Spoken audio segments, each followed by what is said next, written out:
Hi అండి. అక్కడంతా water అన్ని జామ్ అయినాయి కదా, అక్కడ మున్సిపాలిటీ వాళ్ళు ఆల్రెడీ క్లియర్ చేస్తున్నారు. మనం కొంచెం వర్షం వచ్చిందంటే బయటికి వెళ్ళాలంటే ఆలోచిస్తాము. అది 3:30-4 మధ్యలోనే వర్షం పడ్డది. కరెక్ట్ స్కూల్ పిల్లలు వదిలే టైంలోనే పడ్డది. అక్కడ నుంచి ఆల్రెడీ స్కూల్ పిల్లలు వస్తూనే ఊరు, పేరెంట్స్ కూడా తీసుకొస్తారు. ఇక్కడంతా ఇక్కడ క్లియర్ కానీ టైం పడుతుంది.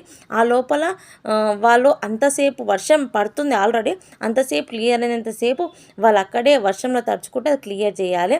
మనం కొంచెం వాన వచ్చిందంటే బయటికి వెళ్ళడానికి 10 సార్లు ఆలోచిస్తాము. ఇంకోటి ఏంటంటే, ఫస్ట్ ఆఫ్ ఆల్ మీ పిల్లల్ని మీరే తెచ్చుకోండి. మీరు తోలుకొచ్చుకోలేకపోతే మీ వ్యాన్ వాళ్ళకు, ఆటో వాళ్ళకు క్లియర్గా చెప్పండి, జాగ్రత్త పిల్లల్ని ఇంటికాడ డ్రాప్ చేయండి అని. మేము కూడా మా పిల్లల్ని స్కూల్ నుంచి ఇంటికి తీసుకురానికి మేము మా వెహికల్ వెళ్తున్నాం.